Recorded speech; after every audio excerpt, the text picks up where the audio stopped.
Vamos. Buenos días. Estamos conversando un café en Crónica Digital. Hoy con un invitado bien especial, ¿eh? Un invitado de provincia, un invitado de regiones. Gabriel Rodríguez, escritor, novelista.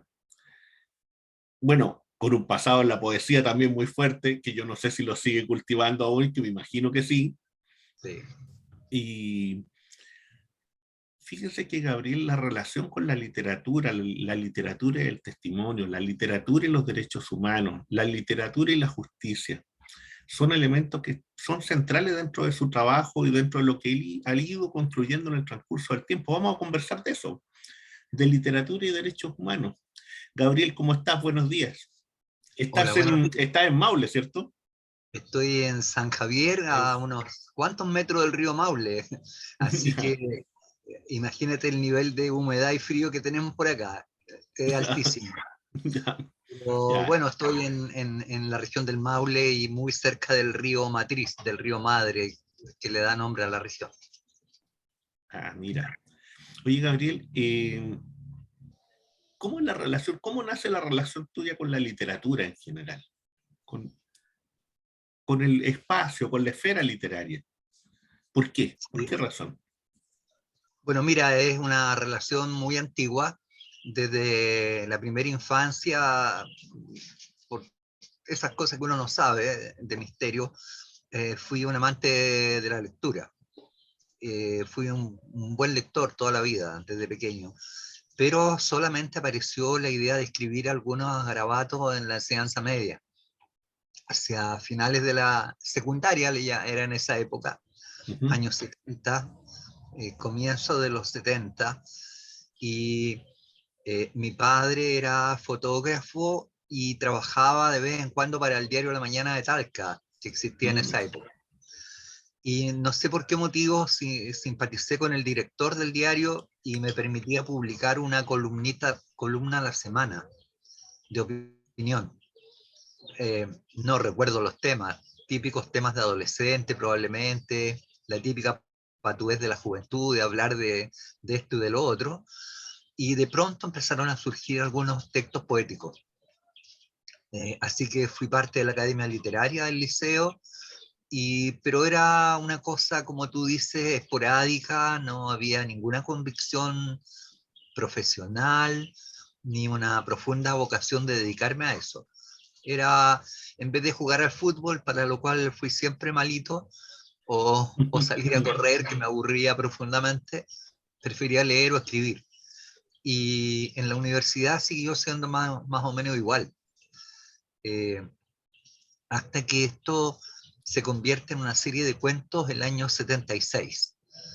Y yo creo que tiene mucho que ver la caída de la democracia, el haber vivido el golpe de Estado en Santiago, a muy pocas cuadras de la moneda. Yo estuve en el pedagógico el día 11, y los días posteriores en la comuna de Ñuñoa, escuchando las balaceras a pocas cuadras. Eh, Muchos de mis compañeros en la Facultad de Derecho desaparecieron de la facultad y también de la vida. Eh, Vivimos ahí un año más de terror, con intervenciones, con expulsiones, con listas que se publicaban todos los días en una pizarra a la entrada de la facultad, ¿no? Ahí tú sabías quién ya no podía seguir asistiendo a clases, en fin. Y yo creo que todo eso me llevó a escribir unos cuentos bastante terroríficos que los publiqué en Roneo y se llamó el librito, que era una especie de folleto, Introducción a Brujas y otros cuentos. Y de ahí para adelante yo seguí cultivando esta forma tal vez de resistencia, de protesta, de escribir lo que sentía, lo que pensaba. Y hasta que llegamos al año 83, cuando se rompe la censura después de la primera protesta, ujú. de la primera gran protesta del 11 de mayo del 83, se levanta la censura y yo puedo publicar un primer libro de poemas. que se llamó Entre Nosotros Mañana.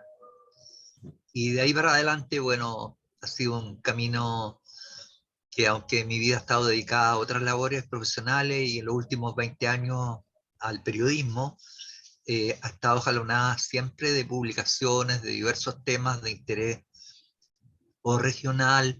Por ejemplo, el tema Neruda ha ocupado buena parte de mis afanes, o de derechos humanos, el tema colonia y dignidad, que me ha ocupado los últimos 10 años, eh, el estallido, en fin, los temas contingentes que van apareciendo en la realidad nacional. Gabriel, ¿cómo tú ves, a propósito de la realidad nacional, cuál es la percepción que tú tienes de lo que estaba pasando en Chile desde San Javier, ahí a orillas del río Maule? Cómo ves tú Chile hoy? A partir del, obviamente que evidentemente que del 18 de octubre hacia acá ha habido un giro copernicano, ¿no? Sin duda. Y, y hay otras cosas que de repente hemos conversado con gente que somos de generaciones cercanas y decimos, oye, nos tocó ver una dictadura, nos tocó ver la caída del socialismo histórico, nos tocó ver el 2008 con la crisis, ¿no es cierto?, esta crisis subprime, que es en el fondo la caída del muro del modelo neoliberal también. Nos toca ver una guerra mundial, nos toca ver una pandemia, una situación como la que se está viviendo en Ucrania. Son cosas impensadas y son hechos históricos demasiado fuertes, demasiado. Nos toca ver el 18 de octubre, acá en Chile, de forma directa. Bueno, mira, es lo que tú dices. Yo creo que uno va de sorpresa en sorpresa, ¿no? El mismo 18 de octubre yo reclamaba permanentemente contra una juventud que parecía absolutamente adormecida, hablaba de las masas enajenadas, vendidas al sistema de consumo. Recuerdo perfectamente que 2 semanas antes del estallido, yo era concejal en esa época en la comuna de San Javier, y convocamos a una protesta en solidaridad con el movimiento No Más AFP en la comuna, una comuna de 50.000 habitantes, y con 2 dirigentes sociales, nos sumamos los tres, el loco, y convocamos por las redes sociales a juntarnos y a manifestarnos contra las AFP. No llegó nadie, nadie. Quedamos asombrados. Nos fuimos a tomar un café y seguimos analizando este estado de adormecimiento de la población frente a sistemas brutalmente injustos como el de la AFP. Y 2 semanas después, nos sorprende este estallido, y esas mismas 2 semanas después, los tres que éramos centenares. Y la plaza de San Javier, que no había visto por décadas ninguna manifestación, llena de jóvenes protestando, tocando cacerolas, en fin. Y vivimos el estallido a la par como se vivió en el resto del país, solo que en San Javier fue un movimiento esencialmente pacífico.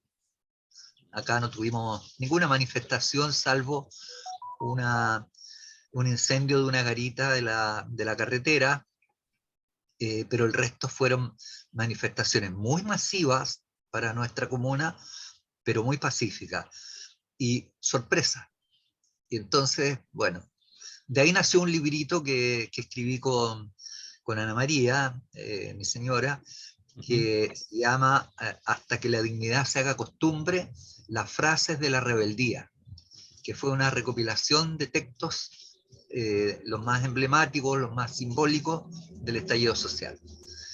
Y ahora somos testigos asombrados de una guerra en Europa, cuestión que, como tú mencionabas, entre la caída del muro, entre las crisis, entre no sé qué, entre el último hombre, uno pensaba que ya no iba a pasar. Y estamos otra vez con una guerra en Europa, y uno se va de sorpresa en sorpresa. Y bueno, ¿para qué hablar de nuestro país? Yo creo que estamos viviendo una etapa compleja post-estallido.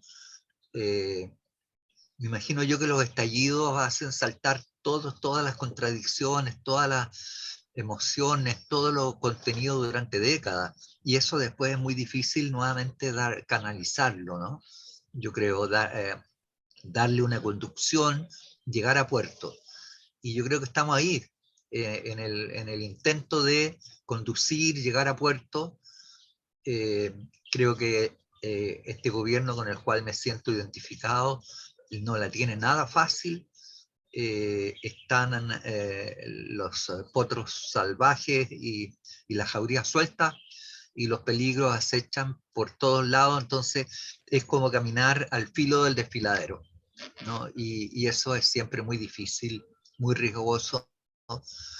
Y yo espero que podamos salir adelante, pero de verdad siento, o desde acá de la región, se siente la pulsión de una situación grave, de una situación que por momentos pareciera inmanejable, pero yo mantengo la esperanza de que esto se podrá conducir y canalizar correctamente, y podremos llegar a puerto, entendiendo que uno llega a un puerto y aparece inmediatamente la aventura de ir más allá siempre. Oye, Gabriel, y en este largo transitar, en tu transitar, el tema de los derechos humanos ha estado presente de una manera bien insistente, ¿eh? Bien insistente. Eh, Hay un libro que tú escribiste que son testimonios de mujeres detenidas desaparecidas con su niño, embarazadas, que es un libro bastante, es un libro duro, ¿no? Un libro duro. El, la novela que escribiste sobre el tema, con el tema de fondo, que es Colonia Dignidad, también es un texto conmovedor. Eh, ¿Cuál es la relación que tú ves entre literatura y derechos humanos, o cómo tú la has vivido, cómo tú la has desarrollado? Sí, bueno, mira, mi relación con el tema es personal y profunda. Como realicé algunos años de estudios de leyes, que después Ujú. no pude concluir porque fui expulsado el año 74. Eh, Siempre entendí que el tema de los derechos humanos es un tema esencial, ¿no?, en la convivencia humana.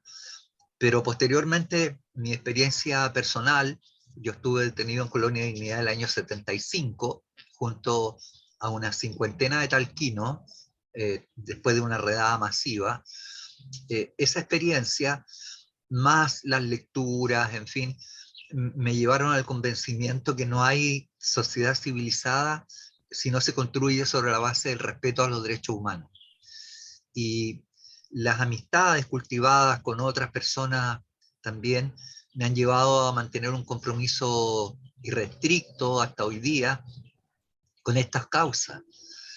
Y eso se ha expresado en toda mi manera, tanto de vivir como de escribir, de ser periodista.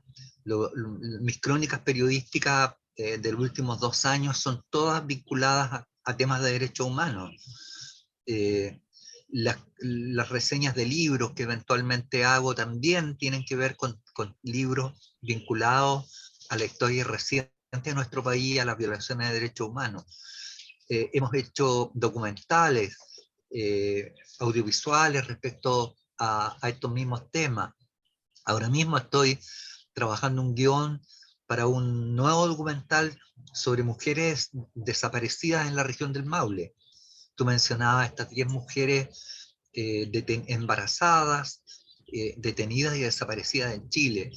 Fue un libro que me costó escribir porque cada capítulo era un tremendo dolor, era muy difícil volver a dormir después de escribir cada capítulo de ese libro, porque hay una historia humana trágica, tremenda, y por eso el subtítulo que le puse es el episodio más cruel de la dictadura, ¿no? Estas 10 mujeres embarazadas, detenidas y asesinadas, es un crimen entre los crímenes, es un crimen brutal en medio del genocidio que significó la dictadura en nuestro país.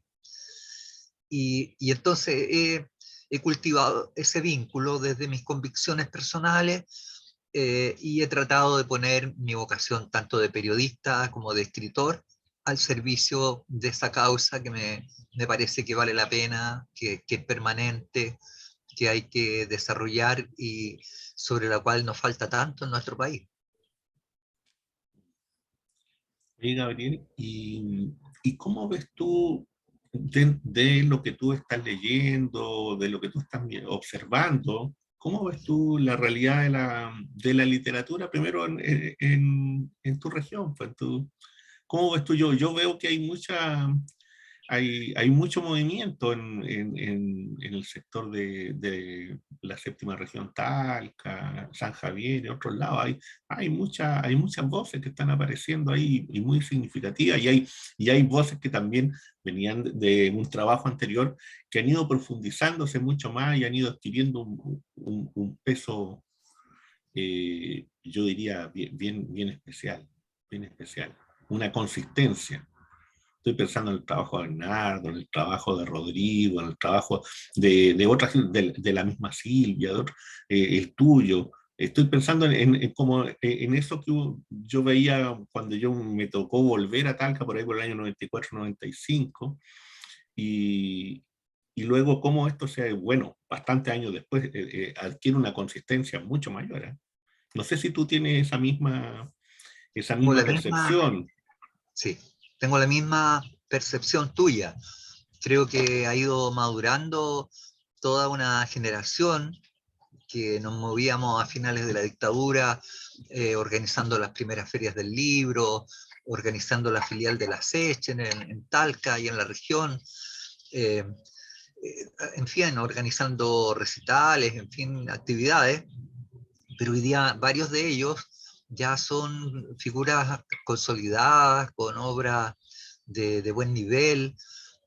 Asistimos, yo también estuve ahí, Omar, te escuché en la presentación del último libro de Bernardo. He leído las novelas de Rodrigo, que me parecen sólidas, consistentes. Eh, Juan Muñoz Bellón Sí, acaba de también, Juan. publicar una tirada de libros, Ujú. poesía, y novela y cuento, también me parecen sólidas. Estoy reseñando un libro de Alfonso Morales Celis, que si bien reside en España, es talquino, Ujú. y se desarrolló durante varios años en Talca, un tremendo cuentista y ahora novelista, y poeta, hay varios y muchos, ¿no? Sí, Mario Meléndez, eh, sí, sin duda, y acá en la región cada vez más uno ve gente joven que se incorpora al mundo de la cultura desde la poesía con, con mucho talento. Así que yo veo lo mismo que tú ves, un movimiento cada vez más sólido, más potente, más extendido. Y creo que hay muchas de estas voces que van a tener una gran proyección a nivel nacional, que ya la están teniendo en algunos casos.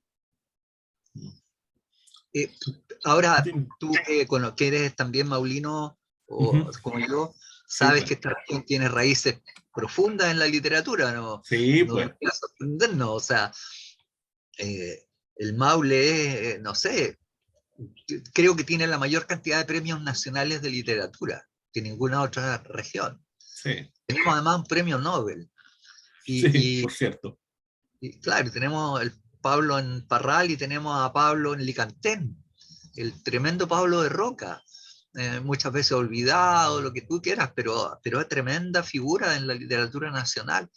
Entonces, en muchas de estas comunas hay poetas y escritores que están trabajando. He estado leyendo estos días un texto de un autor de Constitución, un maravilloso texto sobre los orígenes de la ciudad, el desarrollo, el apogeo del puerto, de lo que intentó ser puerto Ujú. y, y la actual situación. Entonces hay talento, hay muchos frutos que van a salir para la literatura desde esta región del Maule. Gabriel, y sobre el estallido mismo y esta situación que se provocó, este verdadero dolor, ¿ah? Con las mutilaciones, con situaciones que son realmente, que están fuera de toda explicación, ¿no? Eh, cómo ves tú eso? Eh, eh, que pareciera ser que en las sociedades, no sé si en todas, pero en muchas sociedades como que se vuelven a repetir ciertos fenómenos, adquieren otras formas, ¿no? Son otras reverberaciones, pero sin embargo están, están presentes siempre ese lado oscuro, ese lado tan terrible, ¿no? Tan terrible en la humanidad. Sí. ¿Cómo ves tú eso? ¿Cómo lo Bueno, percibiste? mira, obviamente desde acá uno lo percibía como un impacto emocional, pero también un impacto a la razón, a la irracionalidad a la que podíamos volver después de varias décadas. Era brutal.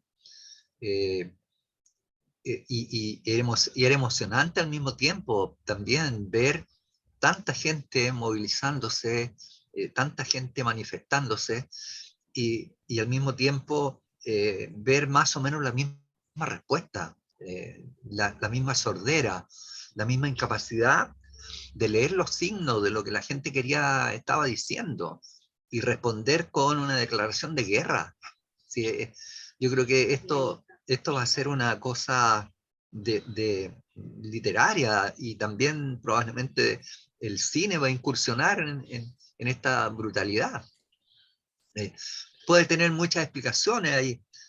Yo he estado leyendo todo tipo de explicaciones para esa declaración de guerra, pero no tenía ningún fundamento. Fue declararle nuevamente la guerra al pueblo, como el 11 de septiembre, con las bombas en la moneda, ¿no? Y con el pueblo en el Estadio Nacional. Fue una declaración de guerra sin sentido y que llevó, yo creo, a lo que tú mencionas, este dolor de personas que perdieron la vista, el olfato, otros que quedaron en condiciones graves para el resto de su vida. eh, Incomprensible, incomprensible, brutal. Yo creo que el mínimo civilizatorio es que frente a todo tipo de manifestaciones y uno ve como otros países son capaces de procesarlas civilizadamente, la respuesta sea escuchar, dialogar, caminar, llegar a puerto, llegar a acuerdo, etcétera. Pero jamás confrontar eso desde la violencia y la brutalidad que se usó en nuestro país. Creo que eso va a ser material para muchos escritores, materia de historiadores, y espero yo. Intenté escribir un libro sobre el estallido, pero está ahí, mira, a mitad de cosecha, no he logrado llegar a puerto con él, eh, porque fue tal el impacto de esa situación y a mí me sigue resonando en el oído esta brutal declaración de guerra, ¿no? Mm. Contra un enemigo implacable que nunca existió.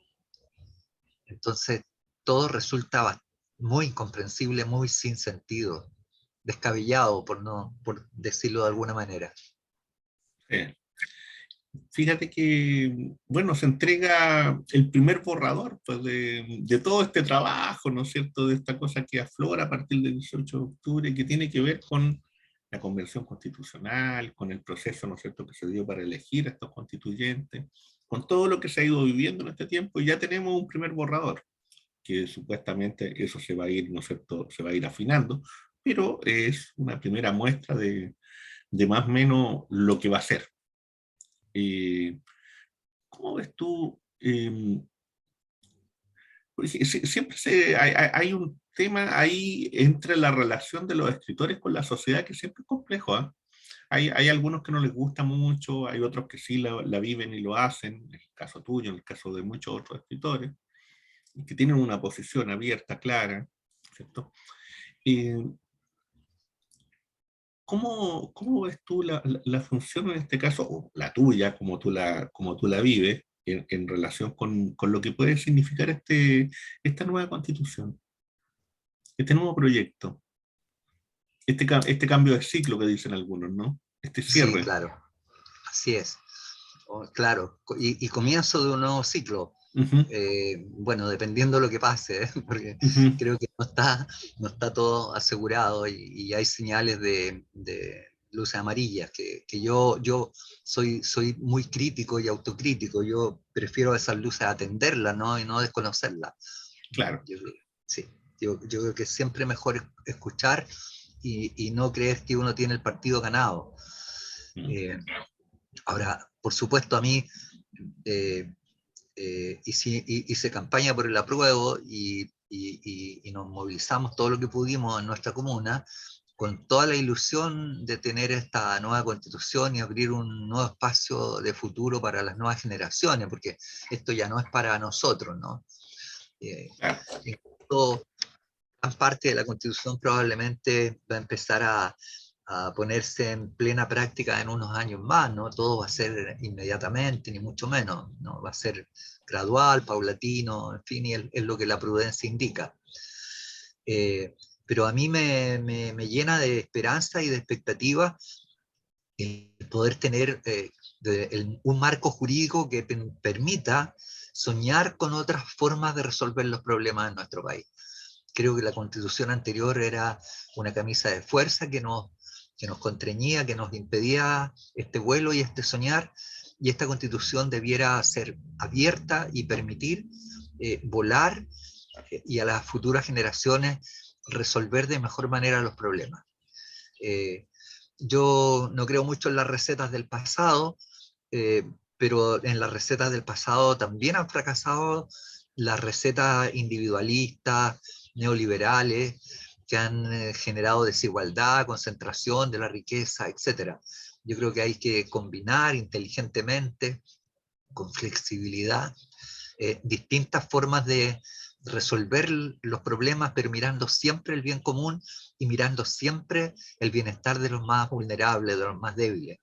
No todos llegamos a esta sociedad en las mismas condiciones, no todos nacemos en la misma cuna. Antes se decía, algunos nacen en cuna de oro, tienen asegurado todo el futuro hasta su muerte y durante varias generaciones, pero hay otros que nacen en pesebres, ¿no? De ahí también alguna relación mía con el cristianismo, ¿no? Los pesebres pobres de las poblaciones que antes llamábamos poblaciones callampas, hoy día llamamos poblaciones vulnerables o sociales, en donde muchas veces las oportunidades están recortadas por un horizonte estrecho, por formas de convivencia aprendidas desde la infancia que no son las mejores para triunfar en la sociedad de la competencia, en la sociedad del consumo, muchas veces brutal. Entonces yo tengo mucha esperanza de que esta nueva constitución pueda abrir esta expectativa, abrir esta esperanza y poder construir de verdad en el futuro, y esa será gran responsabilidad del futuro Parlamento, ¿no? De la futura Cámara de Diputados y Diputadas, poder a través de las leyes que complementen la Constitución, poder generar las políticas públicas que nos lleven ya definitivamente a ser un país desarrollado, con mayores grados de integración, inclusión, igualdad, respetando obviamente la libertad individual de cada persona. Esa es la mirada que tengo en este momento. Sí. Oye, Gabriel, una última cosa, una pequeña petición antes de cerrar el programa. ¿Tienes por ahí algún poema, algún trocito de de algún texto que nos puedas leer? Mira, no, la verdad Omar, no me preparé como debiera para esta conversación, No, no porque importa. pensé que iba a ser una conversación telefónica, Ya. como uno lo hace con tantos amigos, Ujú. pero mira, voy a leer un texto que escribí hace muy pocos días, Sí. así que es muy reciente y no está ni trabajado ni nada, y tiene que ver con este caso tremendo de Francisca. Ah, ok, sí, sí, sí, sí. Sí, no tiene título, pero está dedicado, de verdad emocionalmente me impresionó mucho la muerte de Francisca. Sí, sí. No. Yo también tenía la esperanza de A, que pudiera a todos los que recuperarse. trabajamos en el mundo de las Sí, comunicaciones, que estamos ligados a esto y sobre todo en las comunicaciones desde un punto de vista contrahegemónico, para decirlo de manera elegante, sí, nos sí, ha golpeado muchísimo. sí, sí. toda esta forma de comunicar alternativa. Hay que ser valiente como Francisca para estar Sí. ahí en la calle, ¿no? En momentos difíciles, tratar de cubrir lo que otros no cubren, y tratar de dar esta mirada desde los rincones, desde los márgenes, ¿no? Y comunicar. Entonces, para mí fue un impacto tremendo. Me costó mucho hacerme la idea que se había ido. Y te voy a leer el texto que no tiene título, Ujú. y lo publiqué en las redes sociales. Y dice: te has ido, Francisca. De nada sirvieron las barricadas, los gritos y las piedras. Te has ido con tus ojos fijos en mejores tiempos y tu sonrisa incierta, poblada de dudas, insegura de doctrinas y de frases para el bronce. Te has ido, Francisca, herida, destrozada, con tu inútil cartón colgando de un decreto, una más entre miles de muertos en el pantano de la violencia que nos consume, que nos seduce. Muchas gracias, Gabriel. Muchas Gracias gracias. a ti, Omar. Ha sido un placer conversar. Disculpa mi improvisación No, desde... muy por el contrario. Oye, un bello texto y eh, además de bello, tremendo. Además de bello, tremendo. Agradecerte a ti, agradecerte el tiempo, la reflexión, el espacio, estos espacios de conversación tan necesarios que son entre, entre quienes estamos, ¿no es cierto?, con preocupaciones comunes. Así es, Eso fue. sí. Muchas Bueno, y gracias a ti por lo mismo, por el espacio, por la conversación y poder encontrarnos después de harto tiempo. de harto tiempo, invitar, ¿no es Así es. cierto?, a quienes están, a quienes van a poder ver este programa en Conversando un Café en Crónica Digital, decirles que el Café Crónica Digital está en la esquina de Maturana con Huérfanos, ahí en Plaza Brasil, para que vayan y disfruten de un cafecito y todo ese tipo de cosas, una grata conversación. Eh, Presionar la campanita para suscribirse al canal y eso pues, y agradecerte Gabriel, muchas gracias. Gracias Gracias a por ti, el Omar. tiempo.